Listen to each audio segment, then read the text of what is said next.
Paul Slub-Sabersky. I'm with Agency Partnerships at DeepIntent. Going to announce the second panel, which is patient views during the CTV renaissance. So as you all know, we're in the middle of a CTV renaissance for healthcare marketers and patients as well. CTV has been growing in popularity for years, no questions, and people spend more and more time streaming, but we wondered, do they even realize they're in the middle of a media renaissance? So DeepIntent and LG Ad Solutions teamed up to find out.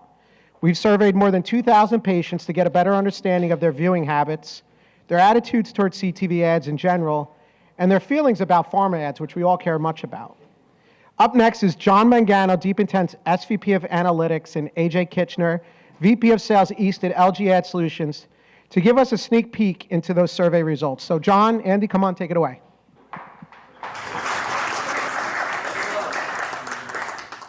So when we look at the research that we did, we found ourselves in an interesting place. So what we're finding is, it's ironic that we're all here as health and pharma marketers talking about CTV, because when you think about where pharma started, and my time in the pharma space for the last 15 years, it was always helping pharma understand that there is a digital connection that TV wasn't reaching that you could use as digital became a media.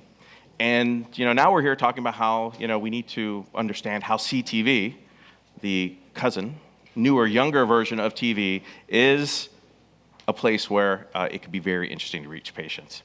And it reminds me of a time prior to my time in pharma. Before I was John, the pharma analytics guy, I was John, the telco guy. I worked at AT&T Wireless, and I was on the team that launched the mobile web. And when we did that, same kind of concept, right? A phone, something we've had for a long time, albeit this was in the early 2000s, so people were starting to use the mobile phone. The idea of having the internet connected made no sense to anyone. And we talk to people, we do our research, and you explain the idea that, hey, there's this data that you can get on your device, and you'll pay by kilobyte. And people are like, I don't even know what a kilobyte is. How do I even meter that, right? And then we do the focus groups, and you'd have people say, well, what do I need a weather app? It's my mobile phone. I carry that outside with me. I can just look up and I see the weather. Like, it doesn't make any sense. And I don't want my email on my phone. That'll never catch on, right? Times have changed pretty dramatically, but back then, it was so hard that we published a rather large, full-size magazine every quarter to introduce apps and how to use them. And it was a crazy time, right? And you look back and things have changed. Big help was our friends at Apple, and then Google made the devices really obvious as to what the value is. But so now we're here, and we're kind of in a similar spot. We've got a new device, or a new addition to our existing device, which is CTV, right? You can stream, you can connect the internet to TV, which also is a pretty old technology. And how is it different? And just kind of travel back in time. My mother is in her 90s. When she was in her 20s, would have been the 1950s, and she would have gone to her TV and watched probably I Love Lucy, because I think that's the only thing that they ever had back in the 50s, right? And she'd watch her content, although they just called it a TV show. And there'd be some ads, although they're very different than they are now, and that would be the end of her experience. And you look at today, if you were to go to your smart TV and decide you want to watch I Love Lucy, you can find it, which is amazing in and of itself. And if you did watch it, you'd probably be served an ad, and it would be relatively no different than it was in the 1950s, other than much better device, bigger screen, and all the things that have come with all the technology improvements. So as we started to look at how we do what we do, we wanted to understand, on our side of the glass, the world where we all operate, everything is changing. It's amazing. And as an analytics and data and ad tech guy, I'm just so excited. But on the other side, what are the end consumer and ultimately the patients we're trying to reach being exposed? What do they feel like? Is it a big change for them, or is it television? So to follow up on that, we've known TVs for a long time, and they've changed a lot, and they keep changing. So I love this diagram of how big TVs are getting, which is interesting over the past 20 years. And just to put on here, LG's introducing a 97-inch this year. It's only about 25 grand, so if you got that crystal ball. Yeah, we got to talk about your grandma on that Roku device, I'll tell you that. But it's just, the TVs are getting bigger. And so for as we know, TVs are getting bigger, ads are getting bigger. It's a much more experiential. Like everyone, I don't know if you started to see that QR codes are starting to get added on. So, so much real estate, you can actually move over the TV and start to add a QR code. So as you're sitting on the TV, you can start to engage with it. And everyone's like, oh, no one does that. And then the Super Bowl happened, and Coinbase did it on TV and broke their website, right? So, instances like that, and just for clarity, like we were pitching QR codes before that, and everyone's like, oh, we're kind of not interested in it. That happened. Everyone's like, can you put a QR code on our ad? It literally was like the change of like night and day and that's what happens. And that's what we're seeing through CTV is it's just a few people need to do it to change the behavior of it. And so TVs are going to get bigger. You're going to have walls. You're going to have crazy stuff. So we'll see how it goes. So what we wanted to do is commission some research to help us really understand the other side of the glass, what it is that consumers are feeling.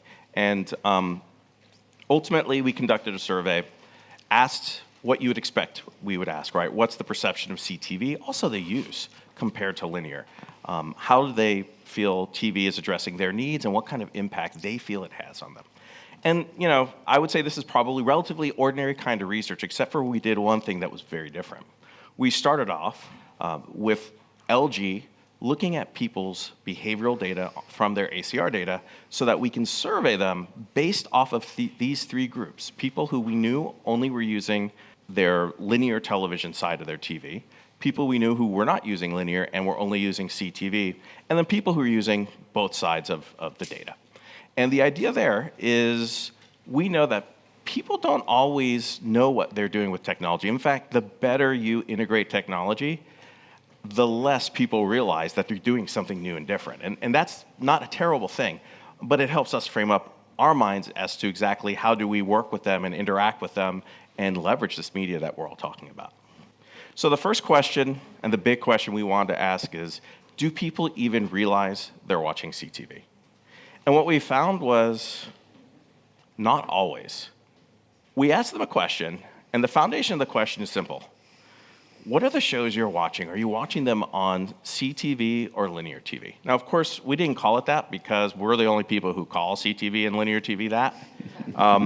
But we call it streaming service/app or cable/satellite TV.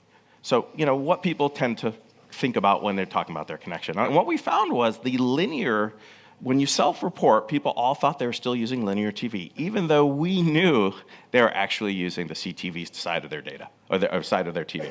So when we look at the bottom graph, or bottom bars, you can see what the actual usage was for those same respondents. So ultimately, you can see the difference. People think they're using linear television, and that's really a testament of how simple it's been made to use. If you're going back to I Love Lucy, you're just going into your TV.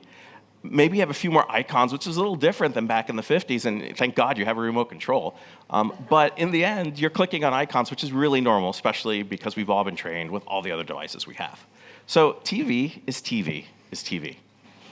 So just to follow up on that, this is really interesting. We've been digging in, so having ACR on our TVs allows us to get information. And ACR is active content recognition, meaning that we look at snapshots of what people are watching compared to a library to figure out what's on their TV. So it helps us start to understand behaviors. This one's crazy. Only 4% of our TVs actually have linear. That's it. So that behavior, which is no surprise to any of us, but the one that still is relevant is 41% of our TVs have linear and streaming. But the crazy one is the 54% are streaming only. And this is the problem that we're running into with brands and advertisers is this is the cord cutters, cord nevers are unreachable. And this is what everyone's trying to figure out. And the problem is there's no strategy for it. Everyone you talk to them like, oh, what's your OEM strategy with your app strategy? It's very difficult because there's so many different strategies you hear. And so it's going to take time. Unfortunately, it's not a turnkey. The crazy thing is the pandemic took what linear was planning over a 6 to 10 year curve into 6 months. So all the big NBC, CBS had this plan of how they're going to move people to Peacock, Paramount Plus, all that. And it was going to be very seamless. And then COVID happened. And all that changed in 3 to 6 months. And our streaming behavior and our content behavior, and the crazy thing is, we all know this, how many people watch Friends over? The whole thing. Exactly. It was like, you joke, you're like, did you watch Seinfeld or Friends during the COVID? Like, oh, Seinfeld. Yeah, definitely Seinfeld. So what happened was we were so starved for content, but all the content manufacturers were shut down.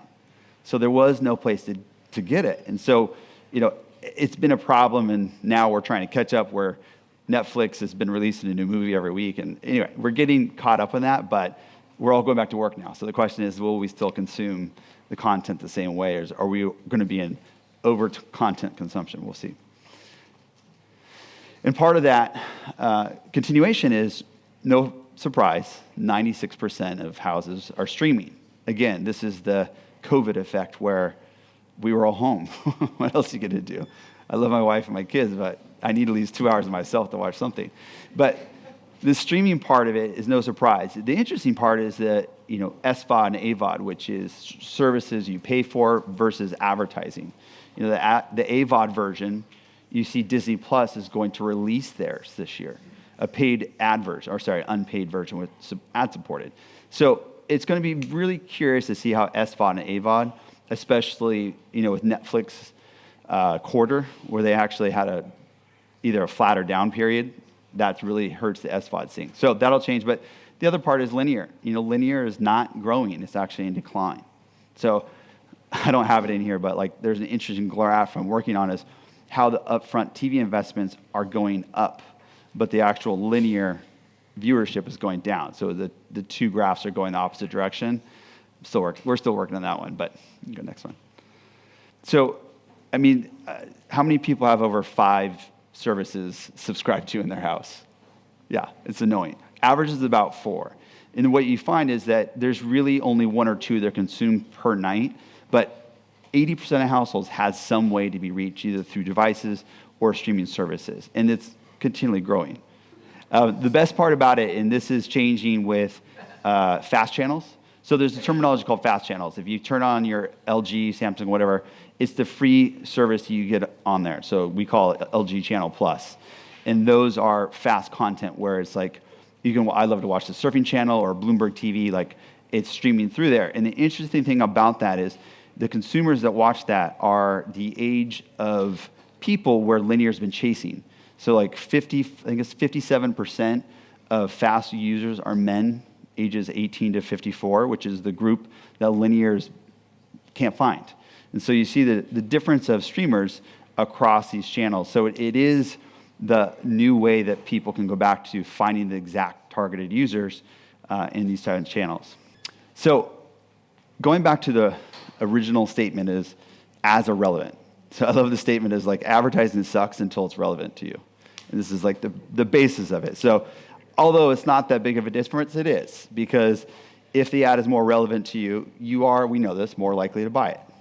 With doing the actual studies of it shows yes, I am happier when an ad actually pertains to my interest or something like that. So it's we all understand it, but it's good to see the data. And so we stuck this in here because we wanted to talk about the shift we think's coming, or we see the industry doing a little bit more of. So the SVOD versus AVOD kind of idea of, is Disney Plus going to be successful with ads? Is Netflix going to introduce ads? These are questions we care about, not many other people care about, but we care about because it's a big deal. So if Disney Plus gets ads, wow. Netflix gets ads, wow. And the other thing is I always found interesting is if you go to every different country, there's the legacy TV channels. Here we have ABC, NBC, CBS. You go to Australia, you have Channel 10, Channel 9, and Channel 7, I think. But it's relative to every country has their 3 channels. When streaming started happening, their competitors are Netflix, HBO Max, Disney. So you've really gotten into this whole new landscape of a global footprint where you have global TV competitors. And that's really never happened before. So London had BBC and Sky and all that. It was always isolated. You never had to compete against anything else like digital did.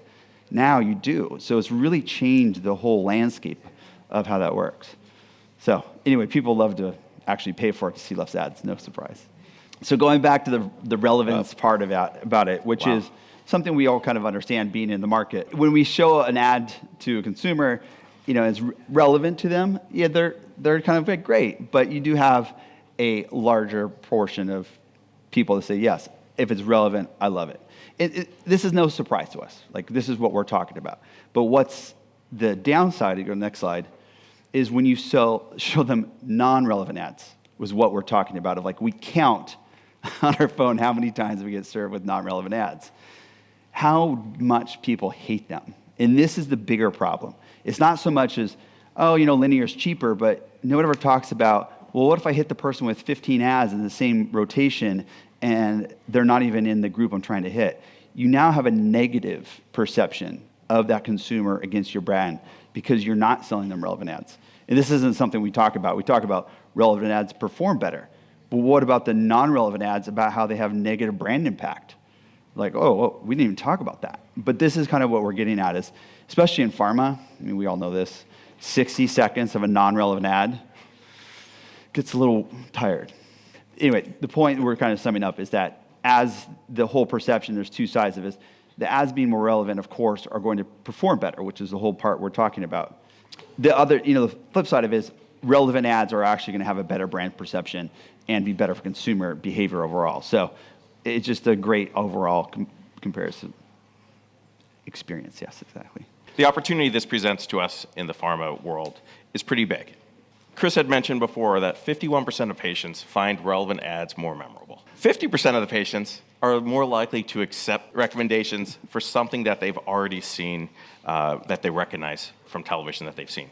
So, it's really important when people see relevant ads for the conditions they have, they're more likely to accept the advice of their doctor as it relates to that condition because they're more aware of the brand and they're more aware of the benefit that it can provide them. So targeting is very important. And the challenge is, and I was surprised it was this high, only 26% of the people we spoke to felt that the ads that were being targeted were targeted well. And you compare that to those who thought it was poorly targeted or very poorly targeted, and you had 42%. So there's definitely room of improvement in how we target those pharma ads specifically to our clients. And the good news is with CTV, we have the ability to do that. And that's really important because we know that pharma ads help patients. When we asked our patients if pharma ads added to or did a decent job providing helpful information to them, 65% said that they did. And even better, 27% of the respondents said they've talked to a doctor about a treatment after learning about it from a TV ad.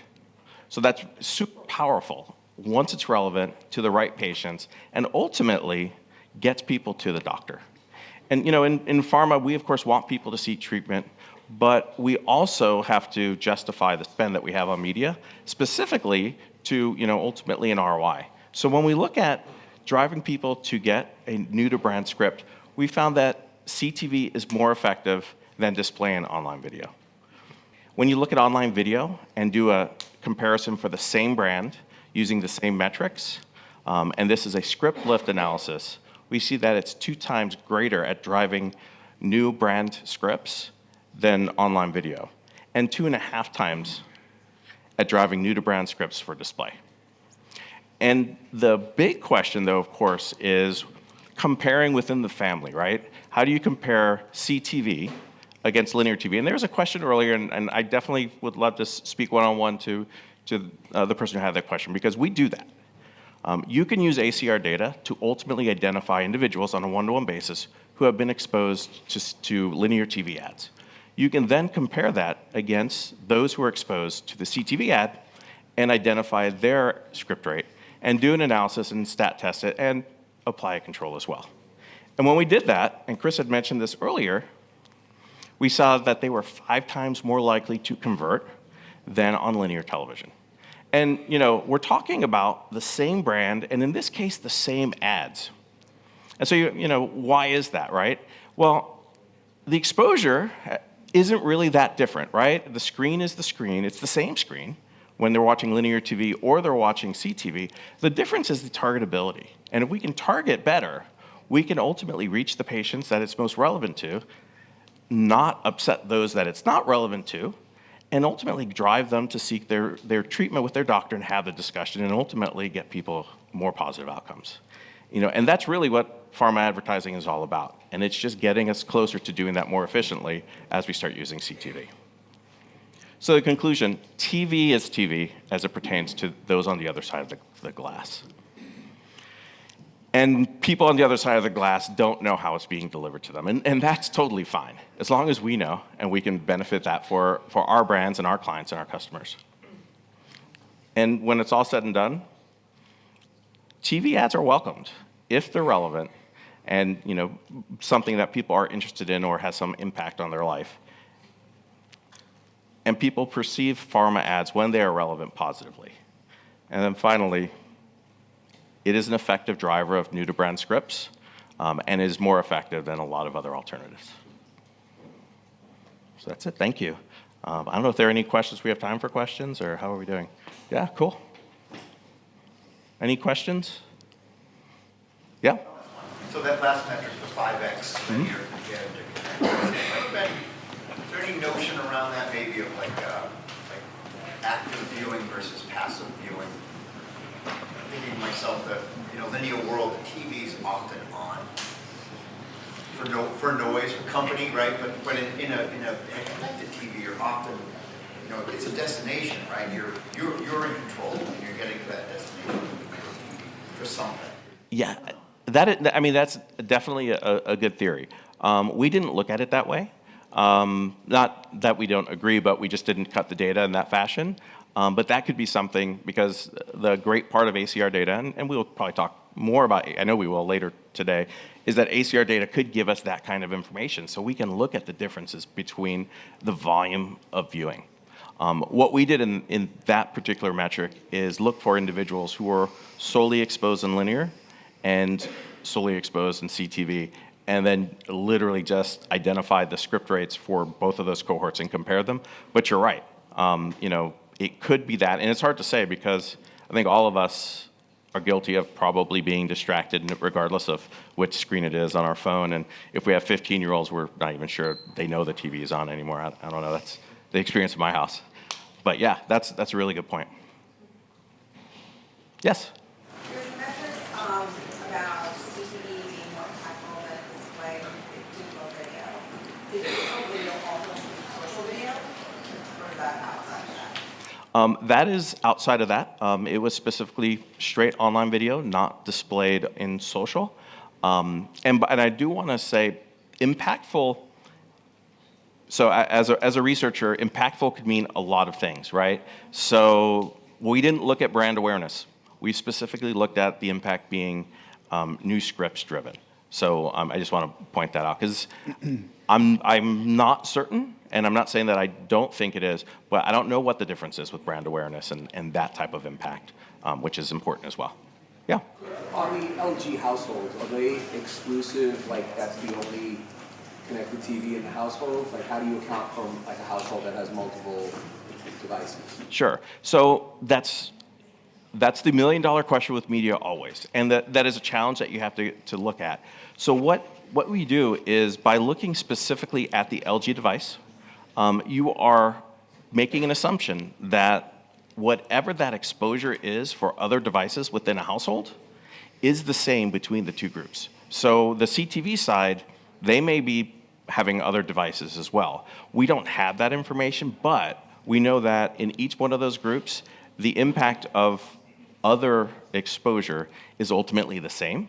So that is the best way we can do it. Now, what you end up having is an undercounting, right? Because you're assuming that there wasn't some other exposure, and if there was, it would potentially increase it, but it increases it for both sides. So, is it perfect? No. I always describe it when I work with my pharma clients is marketing analytics is different than getting your drug approved. There's a little more art to it than science because of just the nature of media, but it helps us get to the conclusions that there is an improved lift in new to brand scripts, which is the key thing in making the decision. Everything's measured though at the household level, like in terms of statistics, like you're interviewing a household and if that household was exposed on an LG. Yes, you have to look at households because in media in general, there's a lot that goes into it and they're cross. And quite honestly, in households, typically, women are more impactful in managing their husband's health than the other way around, just because men don't really do things the way probably they should. So, there is that. So we always look at households. And, the overlap of TVs is actually a lot smaller. So our overlap against different brands like yours is Samsung and us are between 8 and 10%. Us and Vizio is around 4 to 6%. And then Sony's even lower. It's where we run into the HDMI devices, so like Amazon, Apple, Roku, which have actually been in decline, because I don't know if you bought a new TV, but like the OSs on the TVs are actually better in most cases than some of the actual devices of going to HDMI and turning them on. So what you're going to see is the dongle or the plugged-in HDMI device start to decrease. You've seen it with the Xbox and PlayStations. They've actually taken a huge hit, the biggest of everything, multiple digit decline. But Roku's, being a public company, has a very different methodology how they count, but you're seeing it across other devices. So over time, it'll be the TV that's bolted to the wall, and then you just have to worry about the overlap, which you can do. I mean, exposure data from Samsung and others is available, certain price points, but it can be done. Snowflake and other clean rooms will start to become more important, and therefore, it's exactly what they're doing. I wonder when it comes to the effect and the impact of CTV, how maybe aspects of the traditional, like online display and OLV, people are so used to those ads, and they typically find ways to circumvent and I'm talking percentages, right? Like, of course, there's a value to those channels, but it feels like there might be a retention aspect to why the impact is so much higher with CTV relative to some of the other channels. And that would be an interesting follow-on study here to see if we could somehow capture that in the way that we look at the data. When Absolutely. the fact goes back to the TV is a TV, so you're so accustomed to seeing linear ads over years that, Yeah. TV is all immersive, right? If you're just getting a display ad and while you're reading something on CNN, you're reading something on CNN. I love to turn. We still have like rabbit ears, which has actually increased over the pandemic, which is funny. But I love to turn on and make my kids watch it, and they're like, "Hey, can you fast forward?" I was like, "No, this is live." They're like, "What do you mean?" I need it to be fast forward. And one little dad joke was funny is like trying to explain to your kids that you used to use maps when driving. They're like, "Oh, like you're pirates." I was like, "Sure, that makes you think I'm cooler. That's awesome." Cool. But yeah, I think TVs are TVs at that point, and it'll just ingrain. Whereas phones, we're annoyed by it because we're so accustomed to that annoyance, or can be annoyed. Well, thank you. We are out of time, but certainly we'll be around if anyone has any questions or want to talk one-on-one. Thank you. Thanks.